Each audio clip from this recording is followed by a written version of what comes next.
Hello everyone, welcome back to my channel study only science. CDP की class में आप सभी का स्वागत है। बाल विकास एवं शिक्षा शास्त्र की 19वीं क्लास है। तो चलिए शुरू करते हैं आज के हमारे पहले प्रश्न के साथ। कल हमने जो प्रश्न करवाए थे उसी के आगे में हम यहाँ पे जो PYQs हैं उनको लेकर आए हैं। तो शुरू है हमारे 41 से क्वेश्चंस। ठीक है, कल मैंने 30 क्वेश्चंस कवर कराए थे, उसी के आगे के लिए प्रश्न है जो ओल्ड पेपर में आ चुके हैं। तो पहला प्रश्न है, किशोरावस्था प्रारंभ होती है। किशोरावस्था कब से प्रारंभ होती है? वर्ष दी गए हैं। ऑप्शन है 10 वर्ष की आयु से, 16 वर्ष की आयु से, 12 वर्ष की आयु से या 18 वर्ष की आयु से। तो किशोरावस्था का प्रारंभ होता है 12 वर्ष की आयु से। अगला प्रश्न है इसी तरह, पूर्णतः प्रकार्यशील व्यक्ति का संप्रत्यय किसने दिया?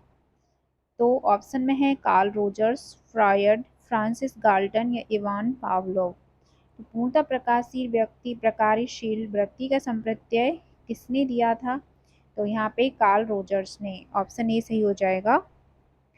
अगला प्रश्न है, निम्न में से किसने बच्चों में वस्तु स्थैर्य के विकास को समझने में सहायता की है?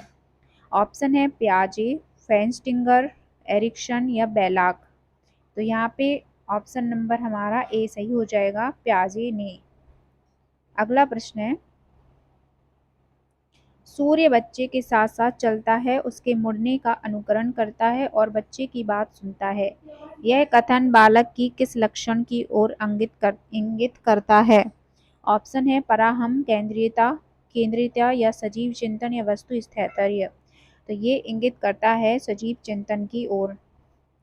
अगला प्रश्न है, किसने यह दावा किया कि सभी भाषाओं में होने वाले कुछ सार्वभौमिक गुण जन्मजात होते हैं? किसने किया था? ऑप्शन में है V.F. स्किनर, अल्बर्ट बंडूरा, नाम चॉम्स्की और E.C. टॉलमैन।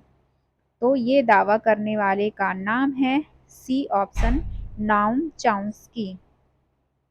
अगला प्रश्न है, फ्रॉयड के अनुसार निम्न में से कौन सी विकास अवस्था में बच्चे का ध्यान जननांगों की तरफ जाता है?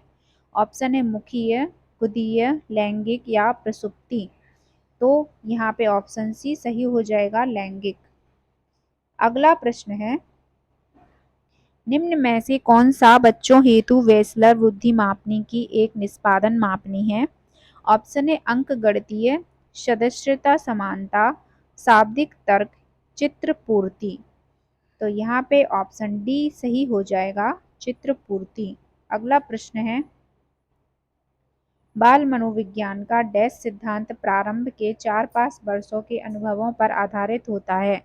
ऑप्शन दे रखे हैं मनोविश्लेषणात्मक, व्यवहारात्मक, क्रांतिक अवस्था समूह या संज्ञानात्मक। तो इसका सही आंसर हो जाएगा ऑप्शन नंबर ए, मनोविश्लेषणात्मक सिद्धांत होता है 4 से 5 वर्षों के अनुभवों पर आधारित। अगला प्रश्न है, ए बायोग्राफिकल स्केच ऑफ इन्फेंट किसने लिखी है? तो ऑप्शन में है प्रियर, शिन, डार्विन या स्टर्न। तो इस पुस्तक के लेखक हैं डार्विन। अगला प्रश्न है, मानकीकृत परीक्षण का अर्थ है? तो मानकीकृत परीक्षण का अर्थ है, यानी कि ऑप्शन है विश्वसनीयता, वैधता, मानक या उपरोक्त सभी। तो यहाँ आंसर हो जाएगा उपरोक्त सभी, ऑप्शन डी। अगला प्रश्न है, किस मनोवैज्ञानिक के अनुसार विकास एक सतत और धीमी प्रक्रिया है? ऑप्शन है कॉलसनिक, पियाजे, स्किनर, हरलॉक। तो यहाँ पे ऑप्शन हमारा सी सही हो जाएगा, स्किनर। विकास एक सतत और धीमी प्रक्रिया है स्किनर के अनुसार। अगला प्रश्न है, व्यक्तित्व विकास की अवस्था है कौन सी? अधिगम एवं वृद्धि या व्यक्तिवृत्त अध्ययन या उपचारात्मक अध्ययन या इनमें से कोई नहीं। तो यहाँ पे ऑप्शन ए सही हो जाएगा, अधिगम एवं वृद्धि। अगला प्रश्न है, विकास में वृद्धि से तात्पर्य है? तो यहाँ पे ऑप्शन है ज्ञान में वृद्धि, संवेग में वृद्धि, वजन में वृद्धि, आकार, सोच समझ कौशलों में वृद्धि। तो विकास में वृद्धि से तात्पर्य है आकार, सोच समझ और कौशलों में वृद्धि। अगला प्रश्न है, तनाव और क्रोध की अवस्था है? ऑप्शन है शैशवावस्था, बाल्यावस्था, किशोरावस्था या वृद्धावस्था? तो तनाव और क्रोध की जो अवस्था है वो है किशोरावस्था। अगला प्रश्न है, बालक का विकास परिणाम है किसका? ऑप्शन है वंशानुक्रम, वातावरण, वंशानुक्रम व वातावरण की अंतःक्रिया का या आर्थिक कारकों का। ऑप्शन डी सही हो जाएगा, वंशानुक्रम व वातावरण की अंतःक्रिया का। अगला प्रश्न है, शारीरिक विकास का क्षेत्र है। ऑप्शन है स्नायु मंडल, स्मृति, अभिप्रेरणा, समायोजन। तो शारीरिक विकास का क्षेत्र होता है, उसका सही आंसर है स्नायु मंडल। अगला प्रश्न है, श्यामपट्ट लिखते समय सबसे महत्वपूर्ण क्या है? ऑप्शन है अच्छी लिखावट, लेखन में स्पष्टता, या बड़े अक्षरों में लिखना या छोटे अक्षरों में लिखना। तो यहाँ पे श्यामपट्ट में विशेष महत्वपूर्ण होता है लेखन में स्पष्टता। ऑप्शन बी सही हो जाएगा। अगला प्रश्न है, शरीर के आकार में वृद्धि होती है क्योंकि? ऑप्शन है शारीरिक और गत्यात्मक विकास, संवेगात्मक विकास, संज्ञानात्मक विकास या नैतिक विकास। तो शरीर के आकार में वृद्धि क्यों होती है? ऑप्शन ए हमारा सही हो जाएगा, शारीरिक और गत्यात्मक विकास के कारण। अगला प्रश्न है, प्याजे के संज्ञानात्मक विकास के अनुसार संवेदी क्रियात्मक अवस्था कब से कब तक होती है? ऑप्शन है जन्म से 2 वर्ष तक, 2 से 7 वर्ष तक, 7 से 11 वर्ष तक या 11 से 16 वर्ष तक। तो यहाँ पे जो संवेदी क्रियात्मक अवस्था है जन्म से 2 वर्ष तक होती है। अगला प्रश्न है, निम्न में से कौन सा कथन सत्य है? ऑप्शन है लड़के अधिक बुद्धिमान होते हैं, लड़कियां अधिक बुद्धिमान होती हैं, बुद्धि का लिंग से संबंध नहीं है, सामान्यतः लड़के और लड़कियों से अधिक बुद्धिमान होते हैं।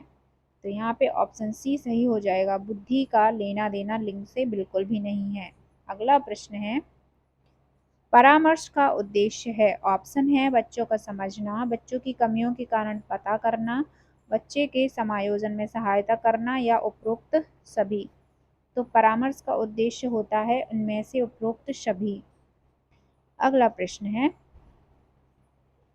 बच्चों में नैतिकता की स्थापना के लिए सर्वोत्तम मार्ग है। ऑप्शन है उन्हें धार्मिक पुस्तक पढ़ाना, शिक्षक का आदर्श रूप में व्यवहार करना, उनका मूल्य शिक्षा पर मूल्यांकन करना या उन्हें प्रातःकालीन सभा में उपदेश देना। तो इनमें से जो सबसे सर्वोत्तम मार्ग है वो है और ऑप्शन नंबर बी, शिक्षक का आदर्श रूप में व्यवहार करना। अगला प्रश्न है, शिक्षा में फ्रोवेल का महत्वपूर्ण योगदान था डैश का विकास। ऑप्शन है व्यावसायिक स्कूल, पब्लिक स्कूल, किंडरगार्टन या फिर लैटिन स्कूल। तो यहाँ पे शिक्षा में जो फ्रोवेल का महत्वपूर्ण योगदान था किसका विकास करना? किंडरगार्टन का विकास करना। अगला प्रश्न है, एक अच्छा अध्यापक विद्यार्थियों के मध्य बढ़ावा देता है किस चीज को? ऑप्शन है प्रतियोगिता की भावना का, सहयोग की भावना का, प्रतिद्वंदता की भावना का या तटस्थता की भावना का। तो एक अच्छा अध्यापक विद्यार्थियों को किस चीज के लिए बढ़ावा देता है? सहयोग की भावना का। ऑप्शन बी सही हो जाएगा। अगला प्रश्न है, शिक्षक का अति महत्वपूर्ण उद्देश्य क्या है? ऑप्शन है आजीविका कमाना, बच्चे का सर्वांगीण विकास, पढ़ना एवं लिखना सीखना या फिर बौद्धिक का विकास। तो शिक्षक का अति महत्वपूर्ण उद्देश्य बच्चे का सर्वांगीण विकास करना। ऑप्शन बी सही हो जाएगा। अगला प्रश्न है, डैश तथा डैश की विशिष्ट अन्योन्य क्रिया का परिणाम विकास के विविध मार्गों और निष्कर्षों के रूप में हो सकते हैं। ऑप्शन है वंशानुक्रम, पर्यावरण, चुनौतियां, सीमाएं, स्थिरता, परिवर्तन या खोज पोषण। तो यहाँ पे ऑप्शन में कौन सा ए हमारा सही हो जाएगा? वंशानुक्रम और पर्यावरण। अगला प्रश्न है, भारत सरकार की कंप्यूटर आधारित अधिगम प्रक्रिया के माध्यम से छात्रों को सीखने के लिए आईटी स्कूल योजना वर्ष डैश में शुरू किया गया था। कब शुरू किया गया था? ऑप्शन है 2001, 2003, 2004 या 2006। तो यहाँ पे ऑप्शन सी सही हो जाएगा, 2004 में शुरू किया गया था। अगला प्रश्न है, 6 से 14 वर्ष के बीच की आयु के बच्चों को एक मौलिक अधिकार के रूप में मुफ्त तथा अनिवार्य शिक्षा देने के उद्देश्य से सर्व शिक्षा अभियान वर्ष कब शुरू किया गया था? ऑप्शन है 1996, 1998, 2001 या 2003। तो ये वाला सर्व शिक्षा अभियान जो है वो वर्ष 2001 में शुरू किया गया था। अगला प्रश्न है, स्तरीय गुणवत्ता पूर्ण शिक्षक शिक्षा के लिए पाठ्यक्रम ढांचा राष्ट्रीय अध्यापक शिक्षा परिषद द्वारा वर्ष डैश में निकाला गया था। ऑप्शन है 1990, 1992, 1998 और 1996। तो यहाँ पे ऑप्शन कब है? राष्ट्रीय अध्यापक शिक्षा परिषद द्वारा वर्ष जो है स्तरीय गुणवत्ता जो है शिक्षक के और शिक्षा के लिए पाठ्यक्रम ढांचा निकाला गया था, वो निकाला गया था 1998 में।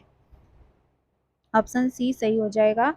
अगला प्रश्न है, निम्नलिखित में से कौन सा महत्वपूर्ण प्रभाव शिक्षण की प्रभावकारिता पर निर्भर करता है? ऑप्शन दे रखे हैं, विद्यालय की संरचना, शिक्षक को विषय की समझ, शिक्षक की योग्यता या शिक्षक की लिखावट। तो यहाँ पे ऑप्शन बी सही हो जाएगा, शिक्षक की को विषय की समझ इस पर निर्भर करता है। तो आज के हमारे प्रश्न यहीं तक थे। इसके आगे के प्रश्न कल की क्लास में करवाए जाएंगे। तो हमारे साथ बने रहिए, मिलते हैं नेक्स्ट क्लास में।